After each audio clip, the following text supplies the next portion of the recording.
Bueno, buenos días a todos. En primer lugar, dar las gracias siempre a UCE por invitarnos aquí a hablar y sobre todo por todo el apoyo que hacen todos los días con nosotros, que sé que muchas veces estamos un poco encima y nos ayudan muchísimo, sobre todo con los pacientes. Y nada, pues me pidieron un poco que hablara y yo dije, oye, vamos a hablar de algo diferente, que siempre hablamos de qué es la osteogénesis, ya va a hablar la doctora Gutiérrez y me dice, pues venga, habla de la transición al adulto. Y dije, qué tema más complicado, la verdad.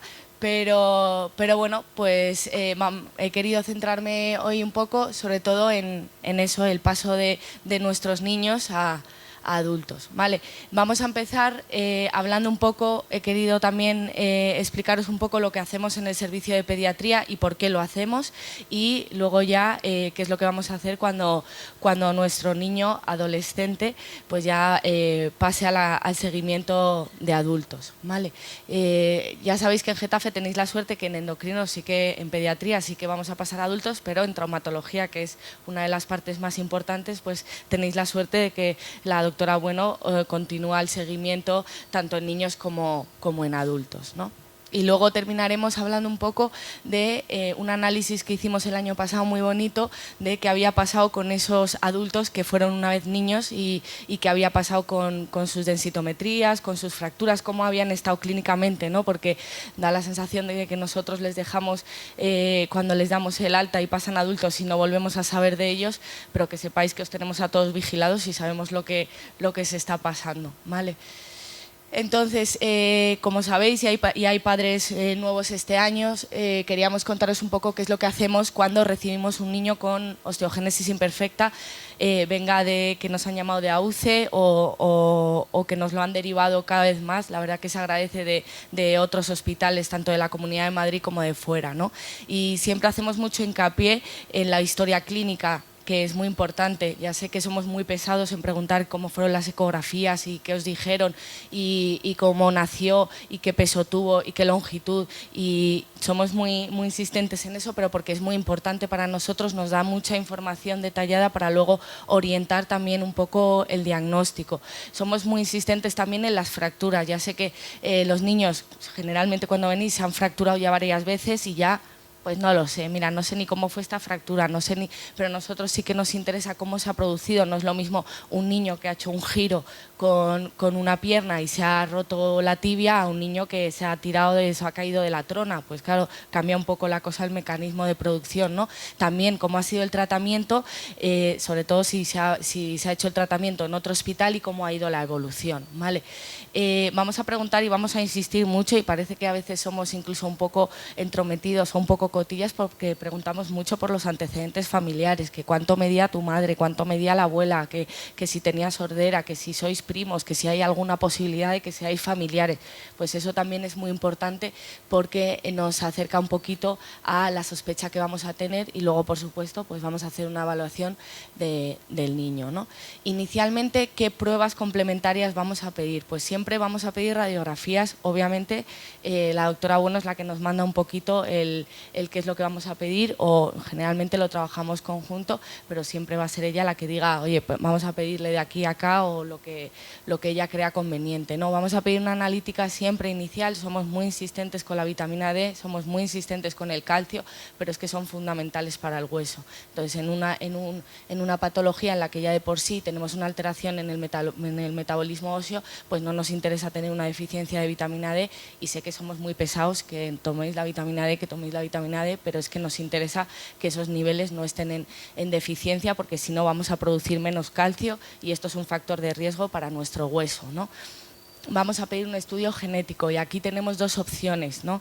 Ya sabéis que la genética ha avanzado muchísimo y que ahora mismo contamos con paneles genéticos en los que ya nos secuencian pues todos los genes que se han ido descubriendo en la osteogénesis, ¿no? Hay veces que sí que es verdad que si tenemos muy clara una osteogénesis vamos a ir primero a pedir solo el estudio de ese gen, sobre todo cuando pensamos que puede ser un COL1A1 o un COL1A2, que son los más frecuentes, pero cuando no lo tenemos tan claro, pues pedimos un panel, que es lo que se está haciendo ahora, por ejemplo, en el Hospital de la Paz, ¿no? Que está trabajando la Fundación AUCE en ese proyecto, que directamente pues se ponen a estudiar todas las posibilidades, ¿no? vamos a pedir una densitometría, ¿vale? Siempre en niños, ya veréis que en adultos pues os harán seguramente de fémur o de columna, ¿vale? En niños siempre pedimos columna. ¿Por qué? Porque solo hay datos de comparación de normalidad con columna, no es por otra razón. Entonces nosotros cuando tenemos una densitometría de un niño tenemos que corregirla y ajustarla a la edad y solo los valores normales los tenemos en un estudio que se hizo en España en columna, ¿vale? Y por supuesto, luego vamos a ir a derivar a ese paciente a los servicios que necesite por otras patologías. Ya sabéis que la osteogénesis no solo se afecta al hueso, obviamente lo principal es el hueso, pero el colágeno se encuentra también en otros órganos y no podemos tampoco perder de vista estas otras afecciones, ¿vale? En niños es verdad que empezamos un poquito más tarde, no desde el nacimiento, porque se ha visto y conforme estamos haciendo estos estudios que estamos haciendo ahora, que las alteraciones suelen aparecer un poquito más adelante y no en la primera infancia, ¿vale? ¿Por qué pedimos radiografías? ¿Por qué pedimos serie óseas? ¿Vale? En niños pequeños, sobre todo, para ver fracturas que no se ven normalmente. Ya sabéis que un bebé, un niño pequeño, muchas veces es difícil detectar una fractura. Puedes notar que mueve menos un brazo, puedes notar que está un poquito más irritable, pero muchas veces es complicado diagnosticarla. Entonces, cuando nos viene un niño pequeño que viene de otro centro con una sospecha de una osteogénesis, pues sí que es verdad que pedimos una serie ósea completa, ¿vale? Donde vamos a ver si hay fracturas, como no sé si la veis ahí, alguna fracturilla, una fractura de clavícula que tuvo al nacimiento, ¿vale? Y esto nos va a aportar información. También vemos de entrada la densidad del hueso, cómo es esa calidad del hueso, que nos va a dar un poquito de información del grado de afectación que puede tener este paciente, ¿no? Cuando nos viene ya más mayores, pues a lo mejor no pedimos una serie ósea completa. Esto es, por ejemplo, un caso que nos vino de otro centro donde había seguido ya el tratamiento, pero había estado en seguimiento, pero habían decidido cambiar a Getafe, ¿no? Entonces sí que nos da mucha información la columna para ver los grados de aplastamiento y luego a la traumatóloga, pues por supuesto también ver las desviaciones de columna y las cirugías previas, que como veis estos clavos que veis aquí, eso ya es más experta la doctora Bueno, pues no son clavos que se pongan normalmente a día de hoy en los niños, ¿no? En cuanto al estudio genético, lo que hablaba un poco antes la doctora Gutiérrez, ¿no? Que desde que se manda la información del gen para producir el colágeno tipo 1, pues no es algo tan sencillo. El gen col 1 a 1 es el que dice, oye, vamos a formar la proteína de colágeno, pero desde que se manda esa información hasta que realmente se sintetiza la proteína, pues hay muchos pasos y hay muchísimos genes involucrados, ¿vale?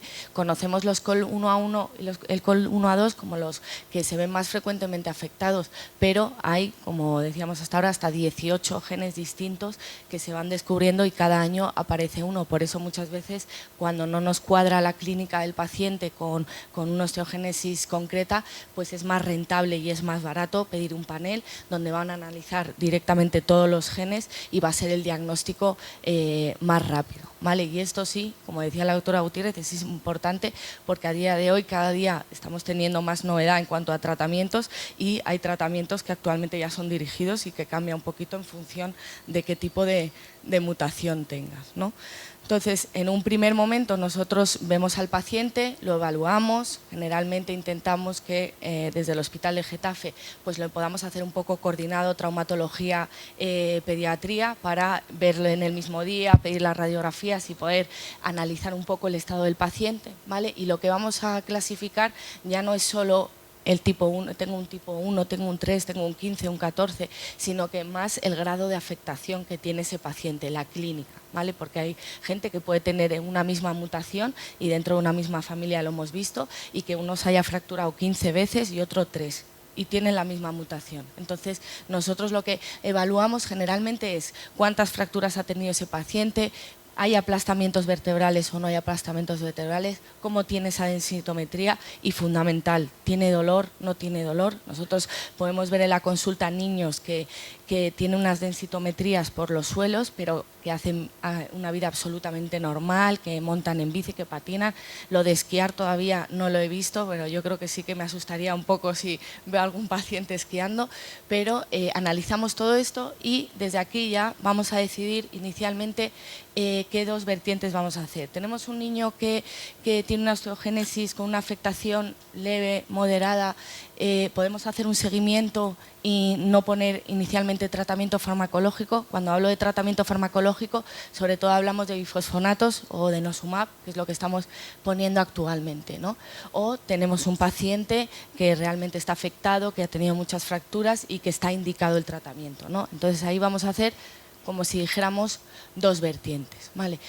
Esta es un poco la clasificación que publicaron en el 2014 de lo que hablábamos antes de cómo clasificamos a un paciente solo clínicamente, ¿no? En qué nos tenemos que basar, sobre todo en antecedentes de las ecografías, si hubo fracturas o no, cómo está la velocidad de crecimiento, cómo está la talla de afectada, hay deformidades, no, cuál es el ratio de fracturas al año, y un poco siguiendo esta clasificación, aunque luego más bien suele ser individualizadas, es cuando tomamos la decisión de clasificar en función de una leve, moderada y severa, ¿vale? También os digo que podemos tener una osteogénesis leve que vaya evolucionando y que se vaya agravando con el tiempo, ¿vale? Que no porque empieces sin fracturas, todos los que aquí tenéis una osteogénesis habéis pasado fases mejores y fases peores, ¿no? Con más o menos fracturas, ¿no? Tenemos nuestro paciente en el que hemos decidido que nuestro niño que tiene una osteogénesis leve y que le vamos a seguir en la consulta. ¿Y qué es lo que vamos a hacer en la consulta? Pues básicamente os lo he puesto con un ejemplo que yo creo que es como lo vamos a ver mejor, ¿no? Tenemos un paciente de nuestra consulta, ¿vale? Que tiene, pues le cogemos los antecedentes, como hemos dicho, fue un embarazo normal, un parto normal, que tuvo un peso y una longitud al nacimiento que son normales, y sí que es verdad que empezó a andar pues a los 14 meses, bien, tampoco nos llama mucho la atención, pero ya nos lo mandaban porque había tenido una fractura de tibia derecha a los 15 meses y otra de la tibia izquierda a los 3 años, ¿vale? Había tenido 2 fracturas, ¿no?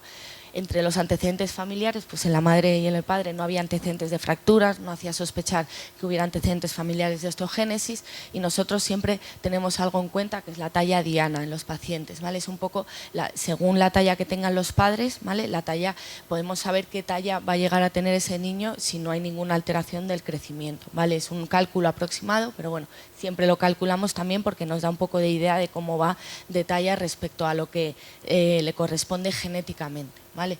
En este caso teníamos ya el estudio genético, una mutación en el COL1A1, ¿vale?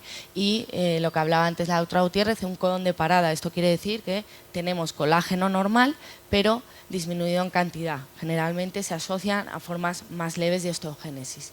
¿Y qué es lo que hacemos en el seguimiento de la consulta? Pues vamos viendo al paciente, dependiendo de cómo esté clínicamente, lo vemos una vez al año o cada 6 meses, les vamos pesando, les vamos midiendo, pedimos densitometrías óseas. Esta fue la primera que le hicimos, que estaba en rango normal, o sea, no tenía ni una disminución, y vamos haciendo un seguimiento. En este caso, por ejemplo, pues sí que vimos que a los 9 años este niño fue reciente, tuvo una fractura un poco más importante del radio y cúbito, que sí que le tuvieron que operar, ¿vale? Sí que le diagnosticamos un aplastamiento vertebral en 2015, que de momento se mantenía estable, y bueno, las densitometrías que le vamos haciendo, pues vemos que sí que ha perdido un poquito de masa ósea. En general, esto siempre hay que decirlo porque los padres se asustan cuando decimos, oye, tiene una densitometría un poquito baja en rango de osteoporosis. Es que la enfermedad de por sí asocia una densidad mineral ósea baja. Otra cosa es que sea ya muy patológica o que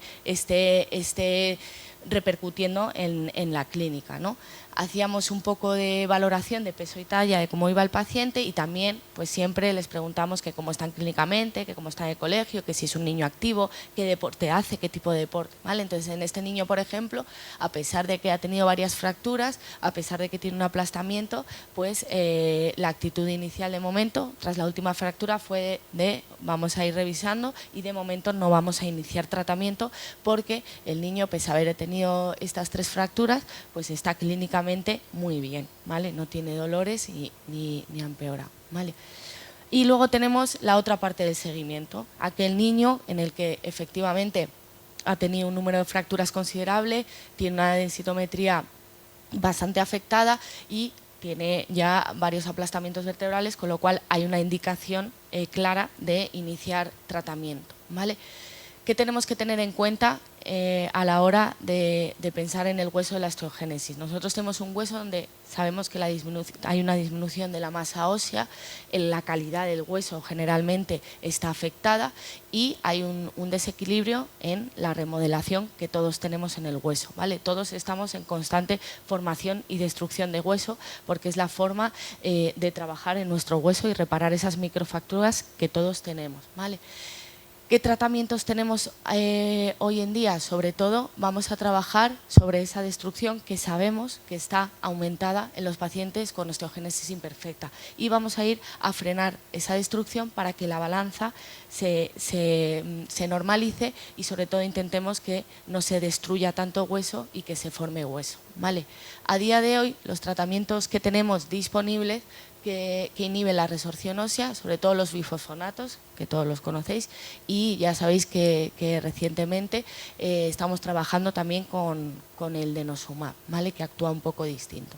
Y otro de los tratamientos que yo creo que va a ser en los próximos años, que ya estamos en ensayos clínicos, es los anticuerpos antiesclerostinas que se dedican a formar hueso, ¿vale?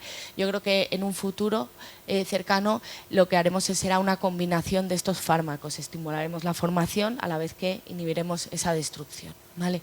Y ya tratamientos un poquito más lejanos, pero que ya cada vez están un poquito más cerca, sobre todo la terapia celular, trasplante de células mesenquimales y la terapia génica, lo que hablaba antes la doctora Gutiérrez de arreglar ese cambio que se ha producido en el genoma para cambiar esa proteína y tener una proteína que se sintetice de forma normal, ¿vale? Obviamente, ¿cuáles son nuestros objetivos cuando empezamos a poner tratamiento? Que aumente la densidad mineral ósea, que disminuya el número de fracturas y sobre todo que disminuya el dolor, ¿vale? Que es algo fundamental. No voy a entrar mucho, ya hablamos otros años de los bifosfonatos, ya sabéis que se empezaron a usar en el Hospital de Getafe en España por primera vez en el año 2000, tras la publicación del 98 del grupo de Glorieux del tratamiento con pamidronato. Sabemos de sobra los efectos beneficiosos que tienen estos tratamientos en aumento de la densidad, aumento de las Z-scores, disminución del dolor, ¿vale? Y descenso del número de fracturas. Vamos a hablar sobre todo del zoledronato, ¿vale? Este es el protocolo que tenemos a día de hoy en nuestro hospital, ¿vale? Es un protocolo que lo sacamos del Hospital de Sinners de Canadá, del profesor Glorieux, porque ya sabéis que lo que intentamos un poco es descender la dosis en cuanto sea posible, ¿vale? Lo que se ha visto es que el tratamiento con bifosfonatos sí, efectivamente tiene muchísimos beneficios, pero como todo fármaco, como todo tratamiento, hay que usarlo la cantidad necesaria y el tiempo que sea necesario, pero no hay que excederse en este tratamiento, ¿vale? Por eso ya sí que empezamos a ponerlos en niños pequeños, en menores de 2 años, sabéis que antes ya solo poníamos pamidronato. Las primeras exposiciones en los menores de 2 años las vamos a poner en muy poquita dosis y cada 3 meses y luego a partir de los 2 años subiremos la dosis y aumentamos el intervalo a cada 6 meses, ¿vale? Una vez que llevamos con tratamiento, si vemos que la evolución es muy buena y que no hay los Z-scores, o sea, es decir, la densidad mineral ósea mejora, vamos a empezar a descender la dosis y si ese descenso va bien, es decir, la densitometría se mantiene estable, no hay fracturas y el paciente clínicamente está muy bien, incluso vamos a empezar a espaciar a 1 año el tratamiento, ¿vale? Todo esto, por supuesto, individualizado, ¿vale? Por eso muchas veces me preguntan padres, oye, es que fulanita está cada 1 año o es que al otro ponemos menos dosis. Bueno, es que esto lo tenemos que hacer muy individualizado, ¿vale? Este es el protocolo que tenemos a día de hoy en el Hospital de Getafe. Como veis, lo que vamos añadiendo aquí son las dosis que va recibiendo, los ciclos y los intervalos. En este caso, pues es un paciente que todavía sigue cada 6 meses, pero sí que es verdad que desde el 2017 ya empezamos a descender la dosis y tendremos que plantear cómo va con ese descenso, si va bien, incluso espaciar, ¿vale? ¿Qué es lo que hacemos cada tratamiento? Los que venís al hospital y nos veis siempre por ahí, ¿qué es lo que hacemos? Sobre todo, siempre hacemos una evaluación clínica, tenemos apuntados, por eso siempre insistimos en cómo han sido desde la última vez que os hemos visto, qué ha pasado, qué fracturas, qué no, por todo lo tenemos registrado, qué fracturas ha tenido y sobre todo también si ha habido alguna intervención también lo tenemos apuntado, ¿vale? vamos apuntando cómo va de peso, cómo va de talla, ¿vale? Vamos apuntando también cómo va la evolución de la densitometría, ¿vale? Si va mejorando, si no. Y luego también tenemos un chuletario, que es nuestro chuletario, de qué pruebas tenemos que hacerle al paciente cada ciclo que viene, ¿vale? Pues esta vez nos toca densitometría, esta vez nos toca ecografía de abdomen, nos toca edad ósea, nos toca enviarlo al otorrino, etcétera, ¿vale? Entonces esto siempre lo tenemos nosotros apuntado porque obviamente son muchos pacientes y como nos tengamos que acordar, si ni siquiera se acuerdan los padres de qué nos toca cada vez, pues imagínate si nos tenemos que acordar nosotros de qué nos toca. Entonces esta hoja es como fundamental para nosotros de cada paciente para ver la evolución, ¿vale?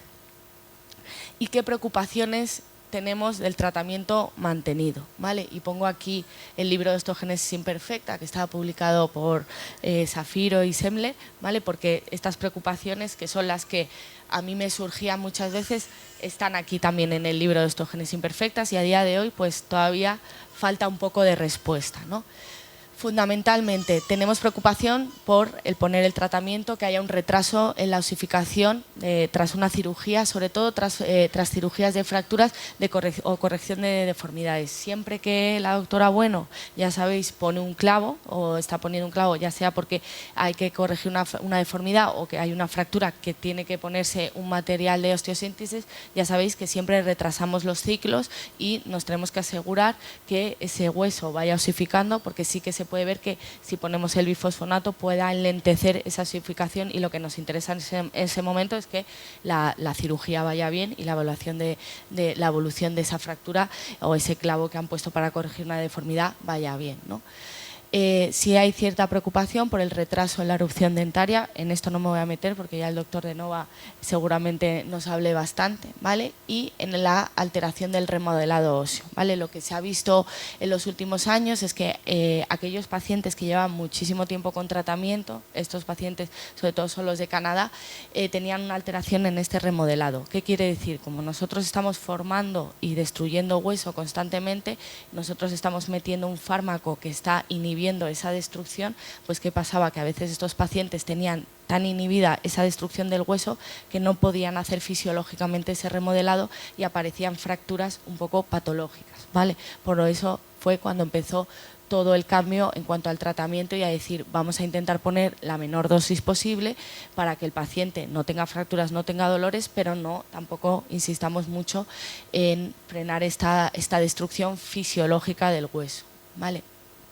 Y también hay cierta preocupación que sabemos que cuando se suspende el tratamiento con bifosfonatos en un niño que está en crecimiento, el hueso que aparece que está creciendo no contiene bifosfonato, con lo cual también hay riesgo de que se fracture en esa zona de hueso nuevo, con lo cual esto también nos ponía en duda en cuanto a suspendemos, no suspendemos, por eso se decidió ir disminuyendo la dosis o espaciando el tratamiento sin suspender, ¿vale? ¿Y cuánto va a estar mi hijo en tratamiento? ¿Cuál es la duración? Pues tengo que deciros que es verdad que a día de hoy no existe entre todos los profesionales que tratan la osteogénesis imperfecta con bifosfonatos, pues no existe. Me encantaría que nos sentáramos todos y establecer un consenso y tener un protocolo y decir cuándo ponemos, cuándo suspendemos, pero no se ponen de acuerdo, ¿vale? Sí que sabemos que los mayores beneficios son durante los 3 primeros años, ahí vemos cómo mejora muchísimo la densidad mineral ósea, etcétera, pero que luego los beneficios van a ser un poquito menores, ¿vale? Se recomienda en rangos generales no interrumpir el tratamiento hasta finalizar el crecimiento, pero sí ya empezamos a recomendar a descender la dosis, sobre todo cuando tenemos densitometrías que ya están por encima de -2, que indica que no hay una osteoporosis como tal, ¿vale? Planteamos el espaciamiento en pacientes con muy buena evolución clínica en el que hemos descendido la dosis y que aún así la evolución ha seguido siendo buena. Ahí planteamos espaciar a cada año, ¿vale? Y sí que se plantea, y casi siempre lo hacemos, suspender el tratamiento tras finalizar el crecimiento. ¿Por qué? Porque es cuando entramos en una fase estable del crecimiento, hemos finalizado el crecimiento, la osteogénesis generalmente suele entrar en una fase muy estable en la que no hay fracturas, entonces aquí siempre planteamos, si la clínica obviamente lo permite, suspender el tratamiento. Pero como todo, esto es hay que individualizar en cada paciente y tendremos que ver la necesidad ajustada a cada uno de nuestros pacientes, ¿vale? Otro de los tratamientos que tenemos, ya sabéis, el denosumab, ¿vale? Es un fármaco también antirresortivo que no vamos a entrar mucho, pero actúa un poco diferente, ¿vale? Sí que indicaciones como tal en las osteogénesis tipo 6, ¿vale? Porque no tienen respuesta, tienen una mala respuesta al bifosfonato y tienen una mejor respuesta al denosumab, esto ya sí que está más que demostrado, y en algunas osteogénesis moderadas o graves que no van bien con bifosfonatos están empezando a plantear el tratamiento con denosumab, ¿vale? Hay un ensayo clínico en el que nos metimos en el año 2015 y que ya ha finalizado el reclutamiento y habrá que ver en los próximos meses los resultados de todos los pacientes porque es un estudio a nivel europeo. ¿Qué ventajas puede tener el denosumab frente a los bifosfonatos? Sobre todo que el tiempo de permanencia en el hueso es menor. Ya sabéis que los bifosfonatos se fijan y aguantan hasta 10 años en el hueso. Es verdad que el tiempo acumulado en el hueso es de hasta 8 semanas. Esto inicialmente se vio como una ventaja, pero sí que es verdad que puede ser una desventaja el que dure tan poco en el hueso, ¿vale? ¿Esto por qué? De lo que hemos podido ver de nuestros pacientes que llevamos tratados desde el 2011, ¿vale? Es que se ha visto, lo hemos visto nosotros y lo han visto otros profesionales que han estado usando el denosumab en niños, ¿vale? Es que sí que hay una cierta tendencia a producir una hipercalcemia, un aumento del calcio. Y esto se debe fundamentalmente a que como dura tan poco en el hueso, cuando termina el efecto, el hueso empieza a eliminar ese calcio que se acaba de introducir en el hueso, ¿vale? Sí que estamos viendo que si acortamos el intervalo entre administración de denosumab o asociamos un bifosfonato, esta hipercalcemia se suele resolver, ¿vale? Pero todavía es un fármaco que, como digo, empezó en el año 2010 a administrarse en Europa, en 2011 en Getafe, pues tenemos todavía que ver un poco la evolución de este fármaco. Y luego nos vamos a una parte ya un poquito más complicada que es la adolescencia, ¿no? Nuestros, yo les llamo niños y sé que lo hago mal, pero bueno, nuestros adolescentes, qué es lo que pasa con estos pacientes, con estos niños, qué es lo que va a pasar sobre todo cuando pasamos a adultos, ¿no? Que aquí es cuando surge un poquito de controversia, ¿no? Lo que tenemos que saber, sobre todo, que la adolescencia es una época del individuo complicada, ¿vale? En la que se van a producir una serie de cambios físicos, psicológicos, emocionales, ¿vale? Y además en esta época los jóvenes se suelen encontrar expuestos a muchos riesgos, ¿vale? Y pueden aportar hábitos y conductas, sobre todo que les va a perdurar toda la vida, ¿no? Si pediátricamente hablando dividimos la adolescencia en 3 grandes etapas, una etapa inicial que generalmente es desde los 10-11 años hasta los 14, que sobre todo se caracteriza por los cambios físicos, los cambios puberales que todos vemos en estos niños, ¿vale? Una adolescencia media que entre los 15 y los 17 años, que generalmente es la época más complicada, donde suelen surgir más los conflictos en estos niños, y luego una adolescencia tardía, que es cuando ya vemos que el adolescente pues vuelve a entrar en su camino, como si dijéramos, ¿no? ¿Y qué problema tenemos? Que en esta adolescencia media, los 15 a los 17 años, que es la época complicada de rebeldía, etcétera, es la época en la que nosotros hacemos la transición, ¿vale? Y en la que se tiene que pasar a adultos, con lo cual mucho más riesgo, ¿vale? Encima no tenemos una osteogénesis imperfecta, tenemos una enfermedad crónica, con lo cual la adolescencia se hace mucho más complicado, ¿vale? Hay cierto mayor riesgo de presentar más alteraciones, ¿vale? Hay inseguridad, desconfianza, ¿vale? Encima cambiamos de profesionales, etcétera, ¿vale? No voy a entrar mucho, que vamos un poco justos de tiempo, y encima lo que tenemos que tener en cuenta es que hay un riesgo de hacer un seguimiento discontinuado, y sobre todo porque en la osteogénesis entramos en una fase de estabilidad, entonces hay mayor riesgo de negación de la enfermedad, ¿vale? ¿Qué diferencias vamos a encontrar en cuanto al manejo en las consultas pediátricas de adultos? Sobre todo que durante la época de la edad pediátrica generalmente el tratamiento está más orientado a la familia, se consideran más aspectos del desarrollo, somos como mucho más paternalistas, y de repente hay mucho cambio porque en las consultas de adultos pues el enfoque ya es más individualizado, es más hacia el paciente, menos hacia la familia. Ojo, no quiero decir que esto sea peor o mejor, sino que simplemente es diferente y tiene que ser así, ¿vale? ¿Qué es lo que nosotros, en cuanto a estudios de transición osteogénesis, sí que se han hecho y en Estados Unidos se han hecho varios y lo que intentan hacer es hacer una transición, que es lo que nuestro objetivo, lo que queremos hacer en el hospital es hacer una transición estructurada. ¿Por qué? Porque se ha visto que hay más independencia, que hay menor ansiedad y generalmente suelen estar más satisfechos los pacientes. ¿Y cómo lo hacemos en Getafe? Pues generalmente a partir de los 16 años de edad o sobre todo cuando finaliza el crecimiento, ¿vale? Nos aseguramos que ya ha finalizado el crecimiento, lo vamos a hacer gradual e individualizado, ¿vale?